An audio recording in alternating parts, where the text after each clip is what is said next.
Ya, selamat malam semuanya. Kayaknya lagi masih pada terawehan. Oke, kita mulai live malam hari ini. Sorry saya matiin komen yang ada di Igoy. Kita langsung aja lihat IHSG hari ini kabarnya bagaimana. IHSG-nya mulai menguat dan kalau diperhatiin naiknya itu dalam tren sideways. IHSG ini penguatannya didorong oleh apalagi kalau bukan saham big banks. Ini ada saham Bank Mandiri yang naik 2,95%. Ada yang berpikir, oh oke, Bank Mandiri ini nggak jadi jebol di bawah 4550. Di mana 4550 ini adalah angka sakral yang kita sering bahas dan ini merupakan support bawahnya.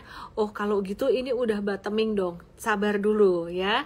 Jadi ini baru sideways. Sideways itu artinya ya membaik sementara trennya.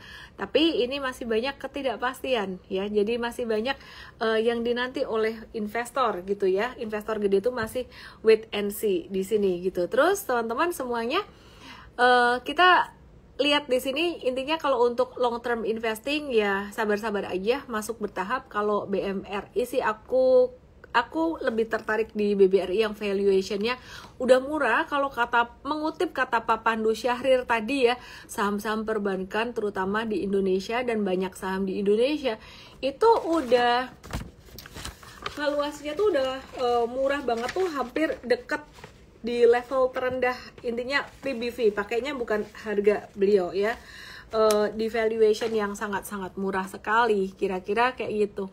Oke ya, jadi ini yang kemarin nungguin BRI di Path Orange, teman-teman kemarin kan aku bikin kuis-kuisan gitu ya di story. Nah di Path Orange ini gak kena, yang nunggu di path merah apalagi gak kena, ternyata yang kena di path ungu. Path ungu ini di Fibonacci 50%-nya langsung mantul si BRI.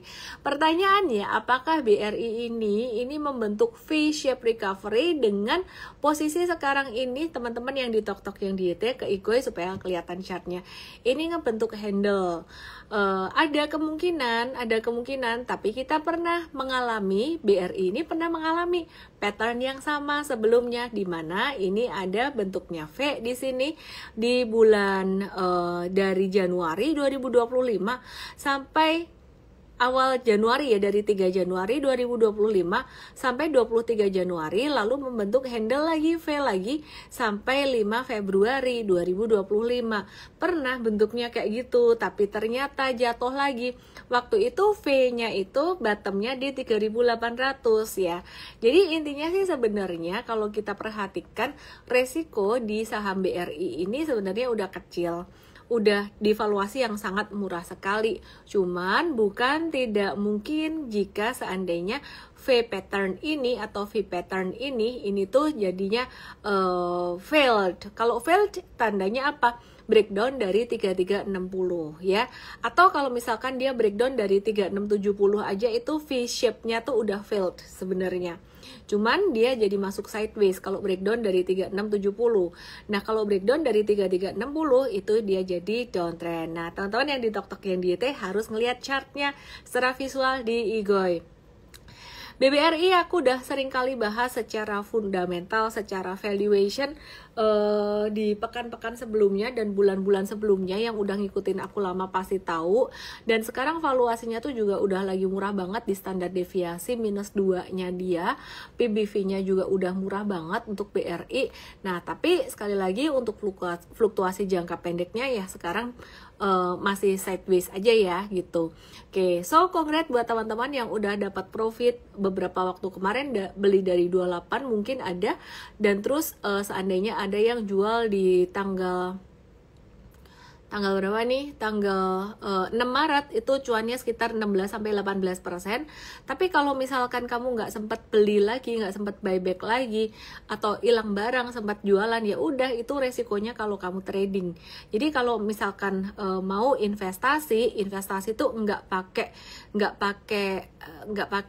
apa ya, istilah kata nggak pakai harga, yang dipakai valuationnya. Inu 1990, makasih Miss atas edukasinya. Kemarin sempat ragu beli BRI pas di harga diskon 3360, sekarang alhamdulillah masih aman. Emang untuk masalah nawar diskon ibu-ibu lebih jago, lucu juga nih Inu nih. Jangan dihabisin modalnya ya Nu ya, jangan-jangan nanti dikasih diskon lagi loh. Ya, jadi hasil cuannya mungkin bisa pakai buat ke Korea, buat ngilangin double chin. Oke, kita lanjut aja ya. Jadi intinya sih aku nggak berpanjang di BRI karena kalau kebanyakan di sini teman-teman nanti bosan. Ya, ini BCA. Wah, ini mah fundamentalnya udah nggak usah ditanya lah, meskipun PBV-nya paling mahal. Dia yang paling menarik sebenarnya, dan BCA ini juga V-shape recovery kayaknya lo ya. Karena apa? Karena sebelumnya juga pernah bentuknya V gini. V itu ya bentuknya kayak ada V-nya terus ada handle-nya. Jadi kalau teman-teman bilang ini cup and handle, bukan. Cup and handle tuh keluarnya di atas gitu loh. Nah ini V-shape recovery kayak gini. Oh jangan-jangan kemarin BCA di 8425 tuh bottoming ya. Hebat ya Michelin ya. Di 8450 katanya bottom. Ternyata 8425 kena. It's not a rocket science teman-teman. Dan bersama dengan M-Trade ya, kalau yang nebak angka 8425 tuh bersama dengan M-Trade sih, dengan ilmunya M-Trade Academy yang dipakai untuk long term investing. Sebenarnya loh emang bisa toh technical dipakai buat long term investing ya, bisa toh, bisa banget ya, bisa banget. Tapi itu faktor kelima setelah 1, 2, 3, 4 nya faktor fundamental gitu loh ya kan. Ini udah filter fundamentalnya oke. Jadi faktor kelima kita waktu itu ngelihat berdasarkan technical. Coba perhatikan di sini, is not rocket science, dimana teman-teman kalau belajar di M-Trade Academy itu bakalan ngerti banget. Ini adalah bottom cycle-nya di MA50. Kita bukan cuma main MA doang sebenarnya, bukan main support resistance doang, tapi bagaimana kita membaca siklus secara keseluruhan, secara menyeluruh ya. Jadi perhatikan BCA tuh tiap kena MA50 tuh mantul, dan jarang banget kena MA50 cuman pas tahun 2020 dan juga di tahun 2008. Wah, abis itu naik gak mau koreksi, gak mau turun lagi. Teman-teman ada nggak di sini yang berharap BCA turun lagi sampai ke 8425 atau 8450? Mungkin masih bisa dikasih sih, mungkin ya. Oke. Ya, anyway, kita akan langsung lanjut move ke saham yang lain. Jadi tidak hanya membahas saham big banks, karena sebenarnya malam hari ini aku pengen update tentang Danantara. Jadi tadi aku habis menghadiri satu acara di mana Pak Pandu, CIO Danantara itu ngomong banyak, dan diwawancara dengan Pak Udi Warsono, beliau adalah Komisaris Sukor Sekuritas. Ada banyak hal ya, pastinya aku juga akan share. Tapi aku bahas beberapa saham dulu aja, oke ya. Jadi aku mau lanjut ke BBNI. BBNI-nya ini paling sebenarnya trennya paling oke, sideways, nggak turun. Kalau BRI kan turun banget ya. Ini kan dia sideways gitu loh. Sideways-nya udah lumayan lama. Ketika di Desember kemarin BRI masih turun, BCA juga turun, dan BMRI turun. Malah dia tuh sideways. Aneh ya. Padahal dulu BBNI ini yang paling laggard. Laggardnya tuh gimana? Sebenarnya karena biaya provision atau CKPN-nya dia tuh biaya jaga-jaga istilahnya untuk kredit macet dulu tuh tinggi, makanya dia tuh lelet. Nah itu sekarang kejadian di BRI, tapi karena utang kredit macetnya ternyata tidak sebesar itu, ya makanya malah jadi bagus ya, belakangan malah jadi bagus gitu loh. Oke, terus selain itu ada beberapa saham yang tadi juga naik. Ini ada saham GoTo ya. GoTo itu apa? GoTo itu Gojek Tokopedia, hari ini mantul, it's normal 3,75%, nothing special. Dan secara fundamental GoTo ini membaik, laporan keuangannya dari rugi banget jadi rugi dikit. Technically juga trennya lagi lumayan naik, tapi kita skip dulu aja ya, karena posisinya lagi di tengah-tengah chart gitu, nggak disupport juga gitu ya. Nah terus nggak lagi breakout juga. Nah ini DSSA, hari ini DSSA ini naik 11%, aktif, it's not a trading recommendation. Kita tetap perlu nunggu wait and see kondisi market dulu ya. Lebih baik tuh agak telat dikit sih daripada teman-teman terburu-buru dan malah nanti marketnya tiba-tiba ada koreksi gitu. Nah ini DCII kayak gini, ini naik tinggi banget terus kayak gini ya. Ini entah ada apa ya, aku nggak tahu apakah ada aksi korporasi atau apa. Let me find out.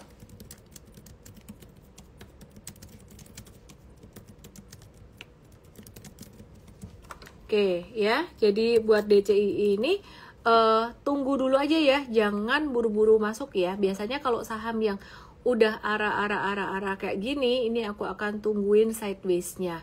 Kira-kira kayak gitu sih. Oke, terus aku mau ke LSIP dan juga ke MAPI. London Sumatra Plantation dulu namanya itu, sekarang perusahaan perkebunan London Sumatera. Nah, hari ini naik, kita tunggu retracement-nya aja sekitaran di bawah 1085, sekitaran bawah 1085 sampai 1060, oke? Terus ada sentimen buat sektor CPO, nanti kita akan bahas sektor CPO. Terus kemudian ada saham MAPI.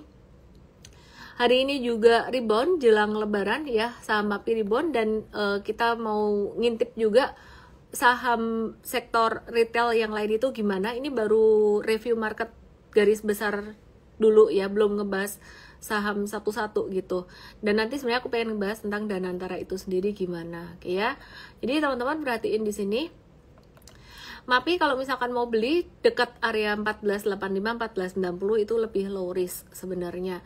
Terus kita ngelihat buat S Hardware ACES gimana. Nah, ini ACES ini lagi downtrend, support 685, stay away dulu aja, lebih baik MAPI dulu aja kalau mau nunggu retracement-nya. Oke, terus kemudian ada saham RALS masih downtrend, jadi stay away juga ya.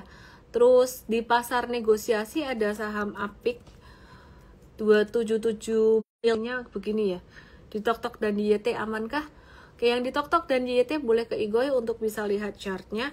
Kemudian BMRI ada di pasar negosiasi 275M juga. Asing net buy di saham Ratu 107 miliar. Downtrend avoid, retail avoid dulu ya, jatuhnya volume gede meskipun asing net buy. Don't ask me why. Terus BRI asing masih net buy 107 miliar. Terus kemudian TLKM asing net buy 69 miliar. TLKM ini ada berita dia masuk ke data center, dan data center itu banyak banget dibutuhin untuk AI ya. Jadi tadi ada dibahas juga sama Pak Pandu Syahrir. Terus kemudian WiFi ada net buy juga. WiFi, kita lihat saham WiFi ya. Lagi downtrend. Avoid dulu aja, biarin aja, avoid dulu. Oke, aku mau bahas tentang Danantara ya. Tapi sebelumnya aku bahas katalis CPO dulu deh ya. Aku nyempilin dulu katalis dari sektor CPO. Jadi impor kelapa sawit India itu naik atau melonjak 35,7% pada Januari 2025. Itu jadi 373,55 ribu metrik ton. Itu menandakan demand yang kuat dari India. Stok CPO Malaysia pada Februari 2025 itu turun 4,3%, jadi 1,51 juta ton, penurunan 5 bulan beruntun, dan dibarengi dengan produksi yang juga turun 4,2% ya. Dan itu merupakan di angka 1,19 juta ton, itu merupakan level terendahnya di dalam 3 tahun terakhir. Nah, terus dari sisi geopolitik juga ya, Ukraina dilaporkan siap menerima gencatan senjata selama sebulan dengan Rusia, sehingga potensi positif untuk aliran perdagangan global terutama CPO. Nah, kalau tadi ada demand kuat dari India, terus stok CPO Malaysia turun, dibarengi produksi juga turun, itu berarti apa? Demand lebih besar daripada supply, potensi harga naik. Tapi disclaimer ya teman-teman ya, harus tetap lihat chart saham per saham. Yang di TokTok, yang di ETF boleh ke Igoy untuk bisa lihat chartnya. Nah, CPO ini ada demand kuat dari India, jadi itu tadi yang aku tekankan ya. Jadi wait and see, teman-teman lihat chart sahamnya dulu. Oke, terus sekarang kita mau bahas tentang Danantara. Danantara itu apa sih dan apa tujuannya? Sudah pernah saya bahas tentang Danantara. Danantara ini adalah Sovereign Wealth Fund Indonesia. Intinya fund manajernya Indonesia lah gampangnya gitu ya, untuk membuat lebih gampang dipahami oleh teman-teman semuanya. Ya, SBF-nya Indonesia yang mengelola aset BUMN itu senilai lebih dari 14.000 triliun. Tujuannya tuh bukan cuma sekedar nyari cuan sebenarnya Danantara ini. Tujuannya adalah jadi alat pertumbuhan ekonomi lewat investasi di sektor strategis. Ya, terus banyak yang khawatir ketika tadi saya datang di acara bersama dengan Sukor Sekuritas dan Pak Pandu Syahrir jadi pembicaranya. Ini tuh banyak yang khawatir bahwa Danantara ini akan menjadi pesaing swasta gitu loh. Nah, jadi berkali-kali tuh aku sempat mendengar Pak Pandu menjelaskan lah ya, intinya Danantara ini bukan pesaing swasta. masih memberikan istilah kata tuh nggak mau menambah crowd lah gitu ya. Jadi justru ingin menjadi mitra strategis dalam proyek-proyek yang susah didanai oleh swasta sendirian gitu loh. Nah, kenapa ini penting? Karena banyak yang takut Danantara akan menguasai ekonomi dan mematikan sektor swasta gitu. Padahal peranannya ke fasilitator, bukan sebagai pemain utama. Tapi nanti kita lihat aja ya. Oke, terus apakah Danantara itu akan menggunakan uang tabungan masyarakat? Ini yang banyak salah kaprah sebenarnya masyarakat di luar sana. Dan dulu sempat ada yang mau ambil duit dari tabungan atau depositonya di Bank Himbara. Menurut aku sih itu nggak benar ya. Jadi Danantara nggak mungkin lah ngambilin likuiditas bank ya. Danantara ini hanya mengelola dividen BUMN. Dividen itu kan keuntungan dari perusahaan, keuntungan dari perbankan ya, yang dibagikan ke pemegang saham. Dan tidak semua keuntungan itu kan dibagikan ke pemegang saham ya, ada untuk capex atau untuk pengembangan perusahaan juga gitu loh. Jadi bukan uang rakyat yang di bank BUMN. Jadi nggak perlu khawatir soal hal itu, teman-teman yang di TokTok yang di ITE, yuk ke IGOI aja. Nah, jadi tabungan masyarakat di bank negara itu tetap aman dan nggak digunakan untuk investasi Danantara ya. Jadi ini penting buat dibagiin ke teman-temanmu. Terus kemudian apakah Danantara ini beresiko jadi ladang korupsi seperti 1MDB?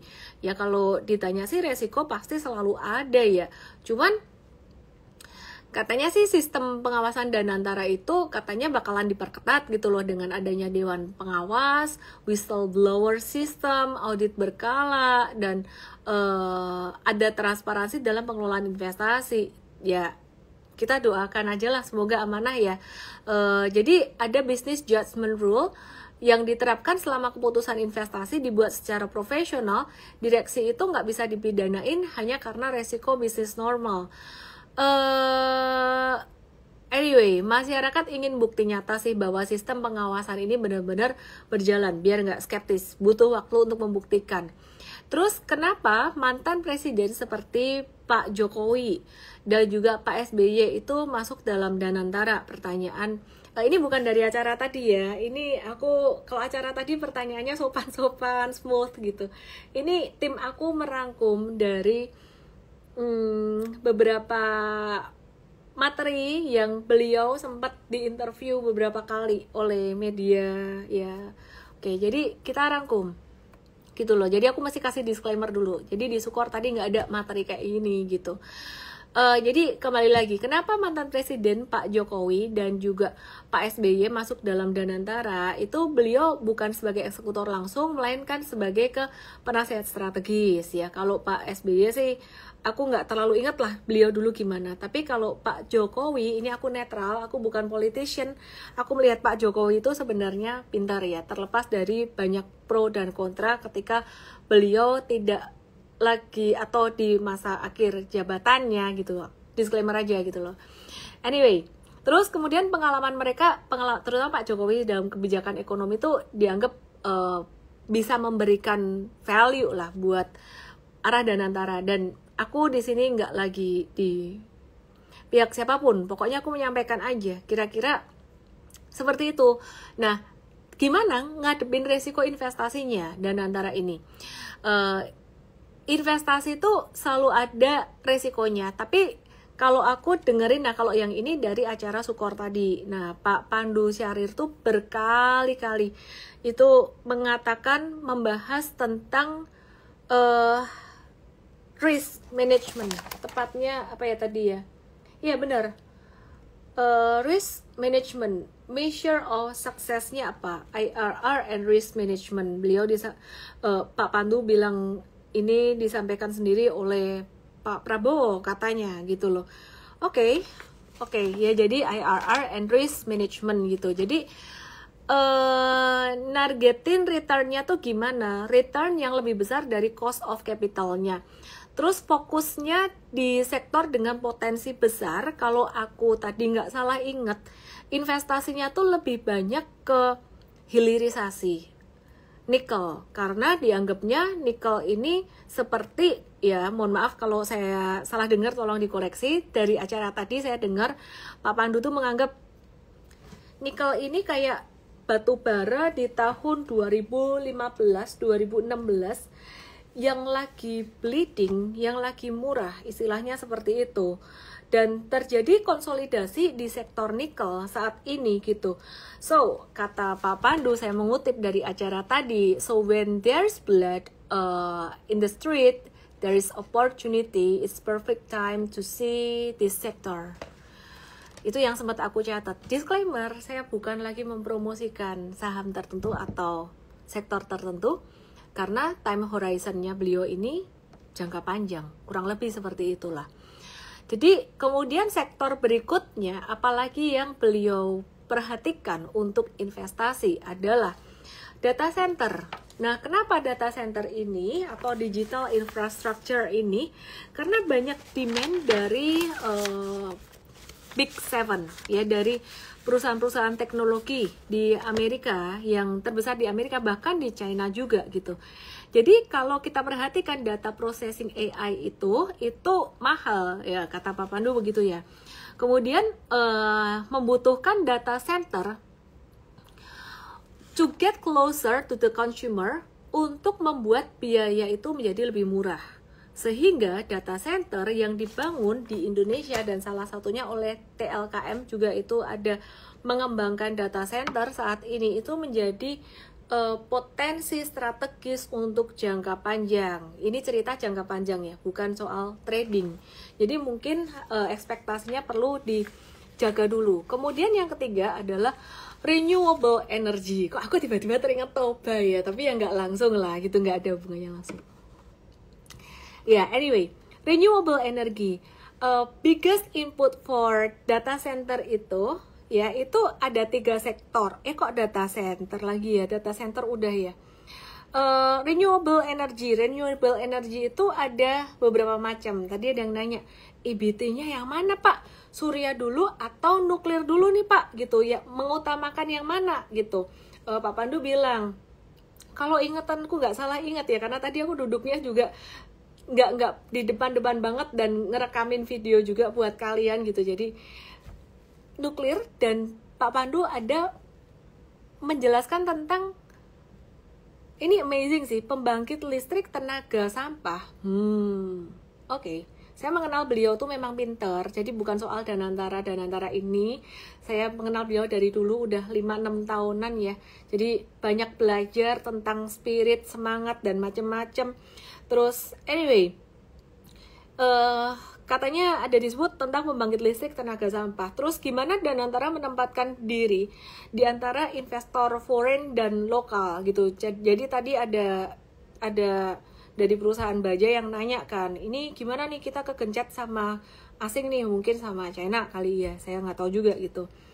Jadi intinya sih Danantara mau menjadi apa ya, aku kalau ngomong bahasanya tuh mitra strategis lah sebenarnya. Jadi jawabannya sih diplomatis, tapi intinya tuh jadi mitra strategis lah buat lokal juga, kira-kira kayak gitu.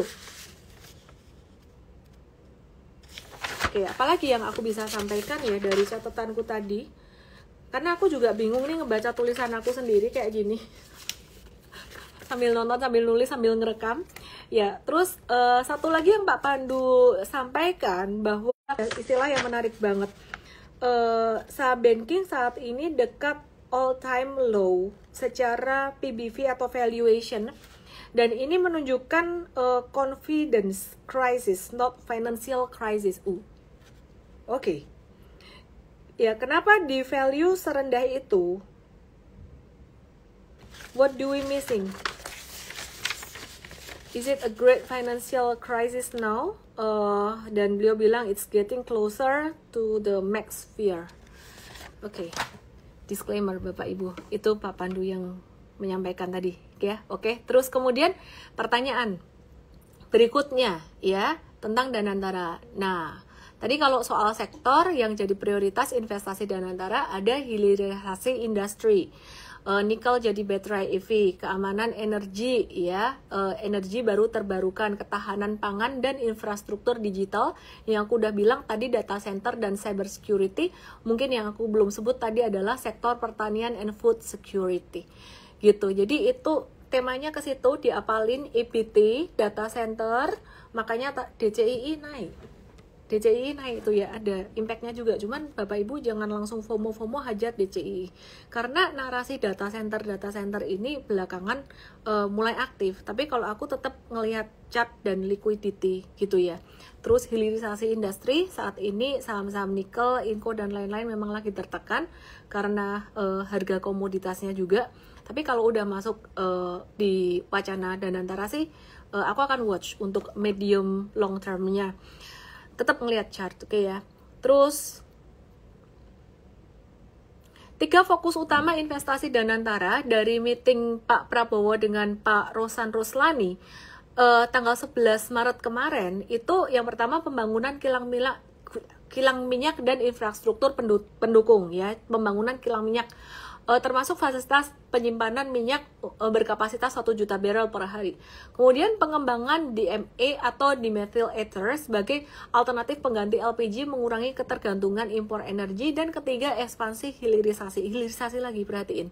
Ini bagus buat nikel, tapi not now maybe di sektor perikanan, perkebunan dan juga kehutanan.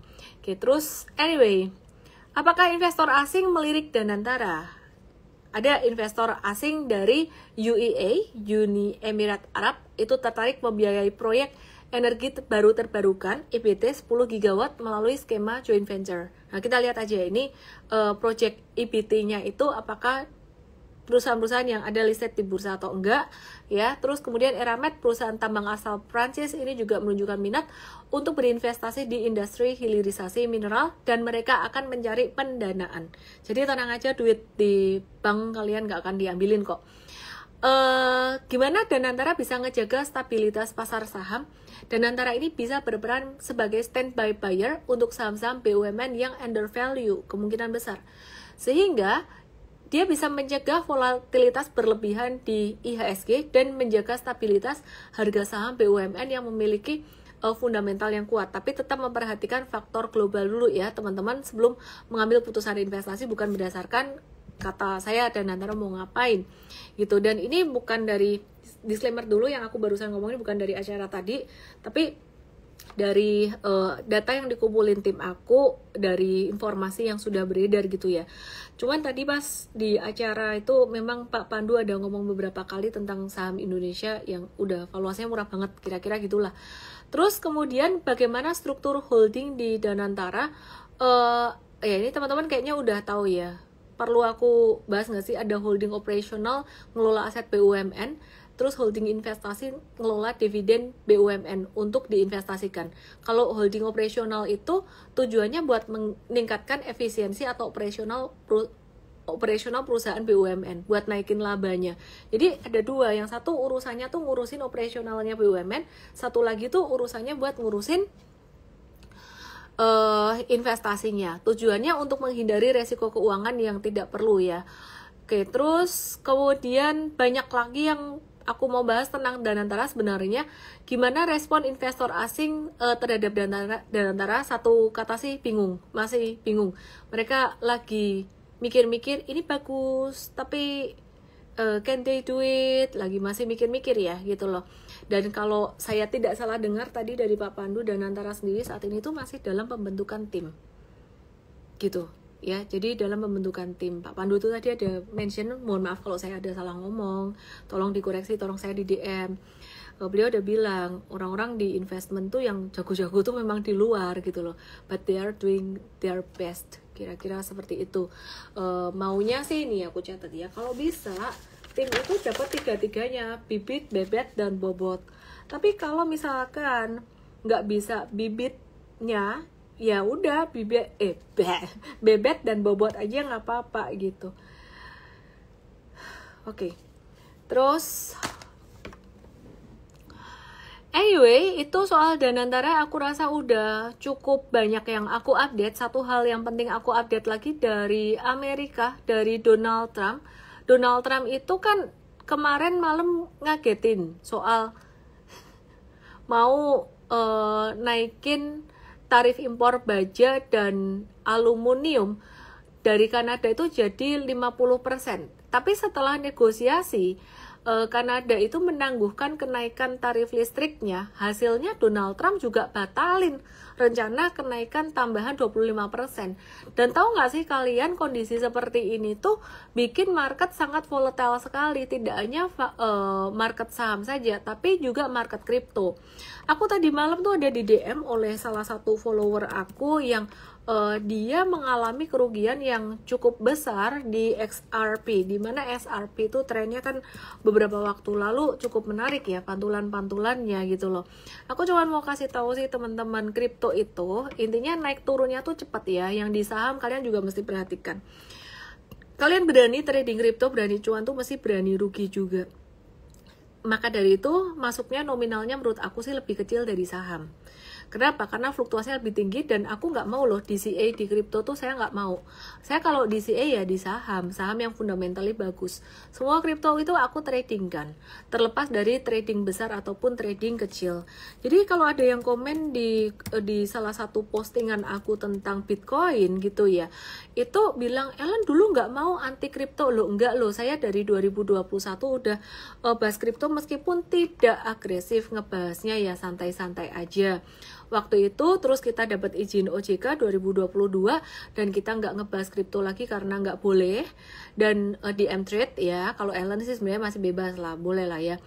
Dan sejak OJK memberikan pengawasan terhadap kripto, kita bahas kripto lagi.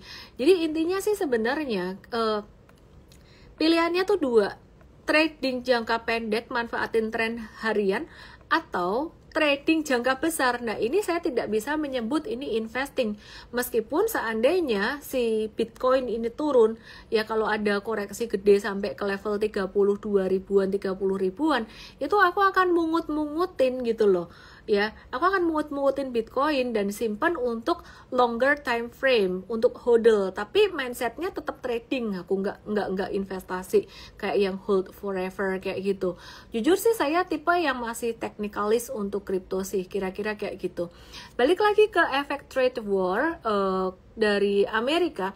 Jadi sebuah analisis dari Federal Reserve Bank of New York ini menemukan bahwa perusahaan yang terkena tarif dari Donald Trump ini mengalami penurunan nilai saham pada hari pengumuman tarif, yang kemudian diikuti oleh penurunan laba, penjualan, dan tingkat pekerjaan. Jadi udah jelas bahwa perang tarif ini hurt Amerika itu sendiri. Perusahaan yang memiliki exposure signifikan terhadap perdagangan dengan China itu mengalami penurunan laba sekitaran 13% dibandingkan dengan perusahaan lain. Nah, selain itu ada analisis dari Moody's Analytics itu memperkirakan bahwa hingga Agustus 2019 sekitar 300.000 pekerjaan di Amerika Serikat itu bisa hilang atau tidak tercipta akibat adanya perang dagang, dengan sektor manufaktur, pergudangan, distribusi, dan retail itu paling terdampak.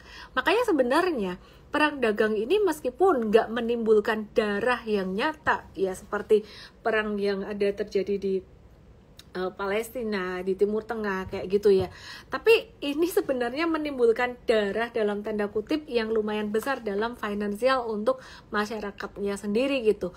Lebih lanjut lagi, ada studi yang diterbitkan dalam Quarterly Journal of Economics pada Oktober 2019 itu memperkirakan bahwa, ini hal penting yang perlu dipahami, konsumen dan perusahaan Amerika yang ngebeli barang impor itu ngalamin kerugian sebesar 51 miliar US dollar atau 0,27% dari gross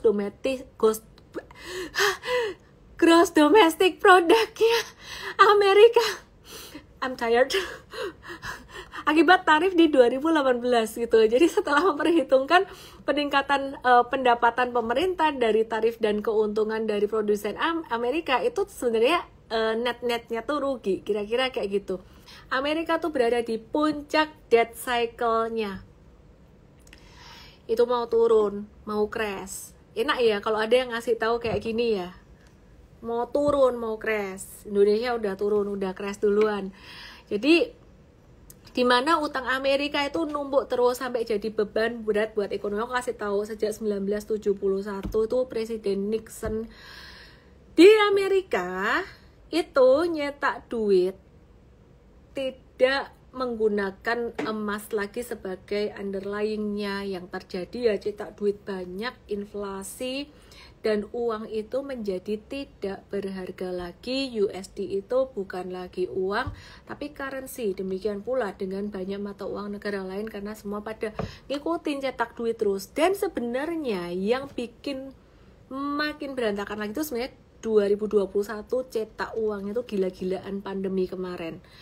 Tapi serba salah juga, kalau nggak cetak uang nanti jadinya lambat recovery-nya kayak tahun 2008. Jadi waktu itu tuh bener-bener kayak ekonominya tuh udah mau drop banget, langsung dikasih apa tuh yang setruman jantung tuh, aduh bahasa medis apa tuh, PCR atau apa sih, coba kasih tahu dong. Langsung dikasih kejut listrik, boom boom gitu biar bangun gitu loh. Atau kalau pusing kasih Panadol dulu gitu. Nah, impact-nya kan jangka panjangnya. Sekarang baru mencari titik keseimbangan itu. Jadi ada siklusnya. Sekarang lagi mau turun dulu. Nah, terus kita mau lihat saham-saham dari China yang potensialnya naik. Waduh, kok jadi sekarang ngebahas saham China? Ini buat wawasan aja. Jadi bukan kasih kayak beli saham China, enggak gitu loh. Perhatikan, ada saham dari beberapa sektor ini. Contoh dari kendaraan listrik atau electric vehicle. Teman-teman lihat di Igoi. Jadi aku pengen live Instagram, live Igoi aku, live TokTok, live YouTube aku ini lebih insightful ya. Jadi, nah perhatikan, lebih insightful, nggak ngebosenin ceritanya gitulah. Ada bedanya lah sama morning briefing. Morning briefing itu ngebahas bener-bener trading harian gimana gitu ya. Oke, ini Xpeng ya, incorporation, ini China punya saham listed di NYSE. Wah, ini baru mulai mau naik nih. Perhatikan yang ngerti cycle 1, 2, 3, 4 di saham Indonesia. Ini baru mulai naik, ting ding ding ding kayak gitu ya. Di M-Trade Academy ini stage 4, ini stage 1, stage 2. Ini stage 2 masih stage 2. Bahkan ini baru stage 2 tuh baru awal. Jadi tunggu retracement-nya tuh masih menarik. Oke, terus kalau saham-saham kayak gini nih ya. Terus kemudian Li Auto ini terdaftar di Nasdaq, ini juga baru merambat pelan-pelan naik. Ini beda sama saham-saham US yang udah ketinggian. Terus ini sama di terdaftarnya di NYSE juga, di saham Bursa Amerika. Ya, ini perhatikan NIO. NIO ini kodenya ticker juga NIO, ini uptrend, kemudian sideways ya. Ini juga kelihatan masih potensial.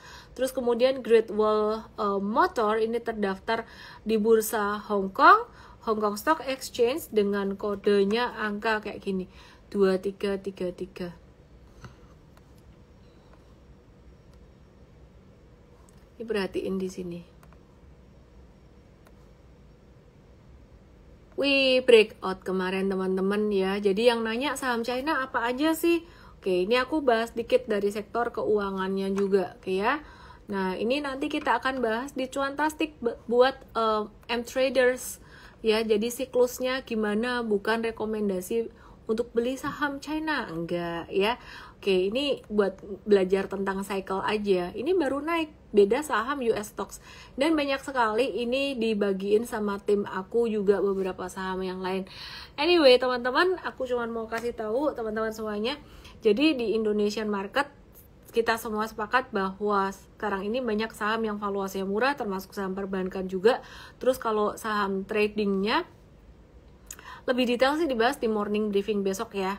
Jadi aku mau cek Q&A di sini yang nanya-nanya tentang saham Danantara. Aku udah bahas banyak juga ya tentang Danantara tadi, banyak banget, dan besok aku akan potong-potongin jadi konten. So thanks to my team yang udah ngebantuin nge-shoot juga tadi. Thanks banget buat Sekuritas yang udah bikin acara hari ini, mantep banget. Oke, aku mau cek Q&A. Faktor utama penurunan IHSG ya karena perdagangan ala Trump yang brutal. Itu 1, 2. Faktor kedua sebenarnya dari dalam negeri. Dengan pemerintahan baru, kebijakan yang baru, ini banyak orang yang masih wait and see juga. Ini Pak Prabowo langkahnya mau apa? Oh, kebijakan Minerba ngefek. Oh, kebijakan DHE, oh yang ini bagus, menambah likuiditas perbankan. Ya, jadi masih ditunggu-tungguin. Thanks Miss Andy.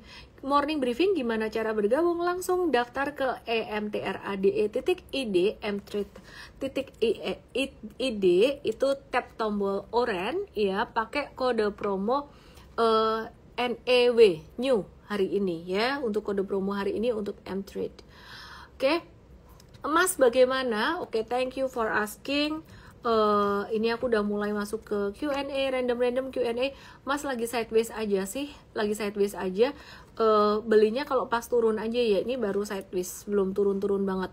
Terus Antam gimana? Antam tuh ada nikelnya juga ya. Jadi kalau diperhatiin kena kebijakan kemarin ada Minerba terus royalty itu ada kena juga, kira-kira kayak gitu. Alon-alon Miss kami sosolen apa itu kami sosolen ya? Seberapa tinggi ya Miss kira-kira kripto naik? Kripto itu udah di peak juga sih sebenarnya di atas. Oke, jadi harus agak hati-hati juga. Goto udah dibahas di awal, Dewa. Kenapa saham US berada di puncak dan akan turun? Kenapa IHSG tidak diprediksikan turun? Sebenarnya tuh udah ya, kita melihat resiko di market ini dengan The Fed tidak lagi menurunkan suku bunga, itu udah resiko buat market, kira-kira seperti itu. Oke ya, terus itu udah dari bulan Oktober kemarin pas turun itu. Oke, terus kita coba lihat Dewa, kalau US stock market ini kelihatan tandanya kelihatan lebih jelas lagi, peaknya kelihatan lebih jelas. Kalau kalian ingat-ingat ya, di bulan September waktu itu pas saham-saham banking ketinggian tuh kita ada bahas sih, ada overvalue, kira-kira seperti itu. Oke ya, terus wah ini banyak yang nyangkut di Raja kayaknya. Dewa kita habis exit. Ya, terus kemudian bener Miss. Oke, thank you Johan Fu yang udah nyimak terus. Terima kasih. Bener Miss. Oke, Petro wait and see dulu ya, sideways-nya arahnya turun. Terus kemudian Brand, aku kok ngantuk ya. Ngantuk. Brand lagi sideways, jangan masuk dulu. Sambang Johnny yes papa. Ha, what is that? Johnny yes papa. Sama apa itu? Kalian tuh lucu sih. PTBA nggak dulu kalau buat trading. LSIP udah dibahas tadi, menarik LSIP, tunggu dia ada retracement sama MAPI ya, tunggu retracementnya. Terus kemudian TINS ini juga metals, kemarin juga kena juga kebijakan yang aku sempat bahas kemarin dan 2 hari yang lalu. Kemarin kita 2 hari yang lalu kita ada fokus di metals ya bahasnya, BRMS. Sama juga tren gedenya sideways, wait and see dulu. Ini marketnya slow melo-melo, nggak ada sentimen yang signifikan. Dan ini CTRA di luar negeri. CTRA sideways juga di bawah, ini buat long term investing menarik, tapi kalau buat trading masih trennya agak kurang oke. P1 beberapa hari yang lalu ada breakout, hari ini agak-agak breakdown lagi, balik ke masa sidewaysnya, it's still normal, still okay. Dewa kita ada cowok hari ini. Terus CBDK, wah ternyata banyak banget ya. Mina Data 9 Wi-Fi, Johnny. CBDK wait and see dulu ya, ini trennya kurang oke. Mina Data Johnny, kok bisa sih Johnny yes papa, kalian tuh lucu banget sih dinamain aneh-aneh gini. Mau saham kayak gini turunnya, ini turun berapa nih? 24%. Hah, nggak mau. Apalagi tadi Mina, terus apa lagi tadi? Aduh, I'm distracted. Siapa tadi bilang saham? Oh, Mina Data 9 Wi-Fi. Data gak mau Ayah, gimana kalian milih sahamnya? Kenapa saham seperti ini dipilih? Ini juga riskan, meskipun dia masih bisa naik, riskan. Ayah, Wi-Fi aku udah beberapa hari yang lalu aku bilang nggak mau. Ntar dulu. It's not the time yet. Puyo, apa itu? Uncle Roger, jar. Enggak. Raja enggak. BBR ya, udah dibahas tadi di awal. 9 main pack, udah always tak bahas ya. 9 udah dibahas tadi ya. Enggak.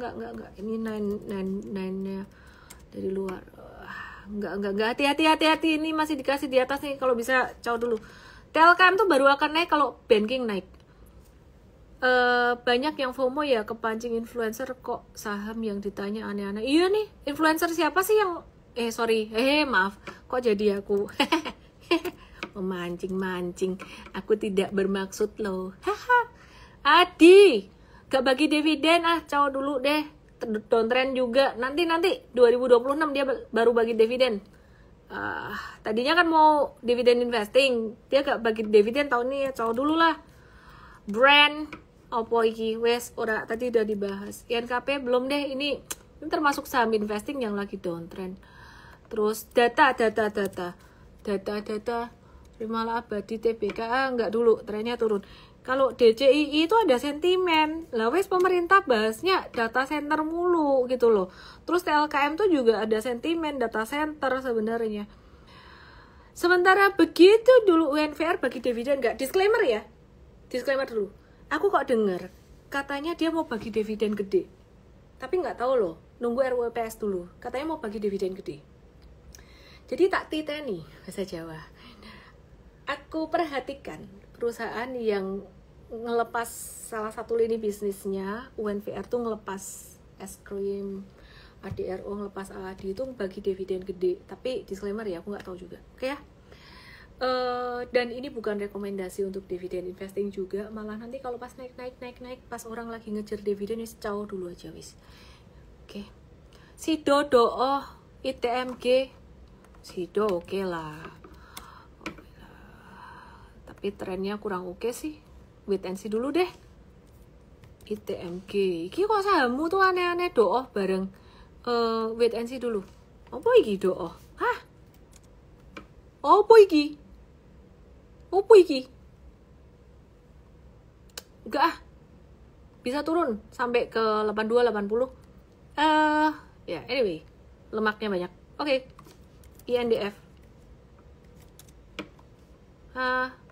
Ngerti nggak sih bahasaku kayak gini loh, kode-kode lemaknya banyak. INDF lagi sideways aja, bosen, boring. Saratoga juga lagi boring saat ini ya, sideways. Nah, ini menarik. Hah, lah mbok gini kalau nanya. Neng, lihat di sini. Ini era V-shape recovery, breakout. Nah, ini lagi kena 388 supportnya. Oke. Bisa watch for trading buat era. Oke, terus kemudian dia bilang saham. Saham itu, saham ini, saham kemudian. PTBA wait and see dulu. BBTN, ntar dulu deh. BCA dulu aja lah. Perhatian lagi fokus ke BCA. Lambat dia. Lambat. RMKE. Gak mau. No. ICBP udah. Ali lambat, aku lebih suka LSIP geraknya lebih cepat. Udah deh. ADRO ya. Bye-bye deh ADRO nih. Bye-bye. Coba punya Pak Pandu dulu.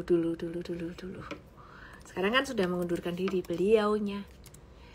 Coba. Trennya jadi jelek lagi. Udahlah, kita main teknikal aja di sini. 24 Februari ini guyuran, malah pas ini sell on news loh. Ini Danantara diresmikan. Kan banyak yang berspekulasi, wah ini bagus buat Toba 24 Februari sell on news. Begitu saja teman-temanku semuanya. Jadi kalau kamu mau petunjuk untuk trading lebih details di morning briefing M-Trade besok, cara bergabung dengan M-Trade langsung ke emtrade.id, emtrade.id, tap tombol oranye, pakai kode NEW new. Sudah dapat diskon. Fokusnya nomor 1 bukan trading ideas, bukan rekomendasinya, tapi kelarin e-course-nya. Karena kalau kamu kelar e-course itu, kamu ngerti US stocks, Indo stocks, mau crypto, mau China stocks, mau gold, mau apa, kamu ngerti. Oke ya, semoga bisa bermanfaat. Dan jangan lupa hari Minggu nanti 16 Maret jam 3 sore Investor 4, hari Minggu 16 Maret daftarnya di emvest.id/live. Semoga bisa bermanfaat buat semuanya. Selamat malam dan salam profit. Semoga nanti kalau cuan bisa pergi ke Korea buat ngilangin double chin. Dadah. Selamat malam. Good night. BAPP-nya. Nyangkut ini Miss BABP gimana? Ayo, close aja lah. Not good, BABP, not good. Segera cow, selama masih bisa cow. EMTRADE.id. Kalau mau daftar di situ pakai kode promo NEW, tap tombol oranye ini. Terima kasih Bu Jo Melon, terima kasih semuanya. Salam profit. Mohon maaf kalau saya random.